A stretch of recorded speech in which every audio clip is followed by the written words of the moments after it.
Hello students, हाय, कैसे हैं सभी को? राधे राधे, सत श्री अकाल। हम पढ़ रहे थे कक्षा 10th विज्ञान का पहला चैप्टर पाठ एक में हमने देखा था रासायनिक अभिक्रियाएं किसे कहते हैं और रासायनिक समीकरण किसे कहते हैं। अब हम नया टॉपिक पढ़ेंगे इसमें,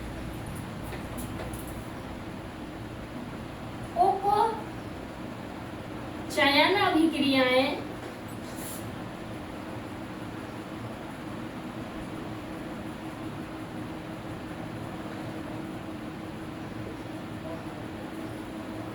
और दूसरी पढ़ेंगे अपचयन अभिक्रियाएं।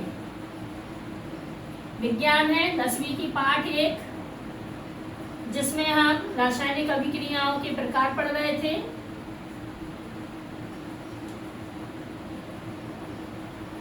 तो उपचयन अभिक्रियाएं और अपचयन अभिक्रियाएं किसे कहते हैं?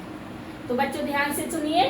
उपचयन अभिक्रिया वह रासायनिक अभिक्रिया होती है जिसमें ऑक्सीजन का उपयोग किया जाता है। अपचयन अभिक्रियाएं वे अभी रासायनिक अभिक्रियाएं होती हैं जिसमें ऑक्सीजन का ह्रास होता है, ऑक्सीजन की कमी हो जाती है, उसे अपचयन अभिक्रियाएं कहते हैं। उपचयन अभिक्रियाएं और अपचयन अभिक्रियाएं किसे कहते हैं? तो हमने आपको बताया कि उपचयन अभिक्रियाएं वे कहलाती हैं जिसमें ऑक्सीजन की वृद्धि होती है। तो क्या लिखेंगे यहाँ पर उदाहरण?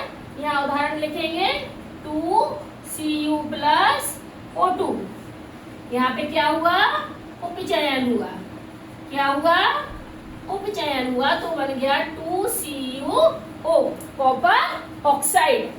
अगला उदाहरण देखेंगे अपचयन अभिक्रियाओं का। तो अपचयन अभिक्रियाओं में यहाँ पे हम क्या करेंगे?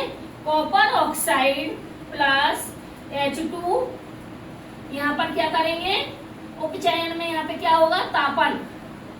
क्या होगा? तापन। इसमें भी क्या होगा? तापन। और यहाँ क्या बन जाएगा? Copper plus H2O। तो दोनों अभिक्रियाएं समझ में आई सभी को? जी, ये हम रासायनिक अभिक्रियाओं के प्रकार पढ़ रहे थे। पहला उपचयन अभिक्रियाएं, दूसरा अपचयन अभिक्रियाएं। इसकी परिभाषा क्या लिखेंगे? ऐसी रासायनिक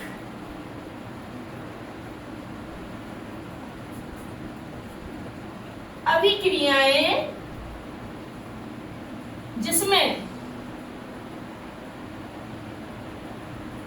क्या होती है? ऑक्सीजन की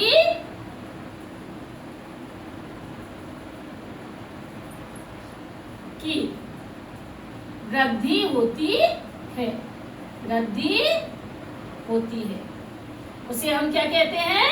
उसे उपचयन अभिक्रियाएं कहते हैं। इसमें देखिए कार्बन ने ऑक्सीजन के साथ क्रिया की तो क्या बन गया? Copper oxide. और अपचयन अभिक्रिया में क्या हो गया? ऑक्सीजन का कमी हो गई है, तो क्या लिखेंगे? जिसमें ऐसी रासायनिक अभिक्रियाएं जिसमें ऑक्सीजन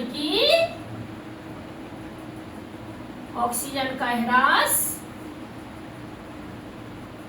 होता है, उसे अपचयन अभिक्रियाएं कहते हैं। जैसे कॉपर ऑक्साइड में जल के एक हाइड्रोजन के अणु के साथ क्रिया कराई तो यहाँ पर कॉपर अलग हो गया और ऑक्सीजन ने हाइड्रोजन के साथ जुड़ के जल का मॉलिक्यूल बना लिया। जी, सभी को समझ में आया बेटा? इसको सभी लोग राइट डाउन कर लीजिए और याद करके भी आना है। धन्यवाद।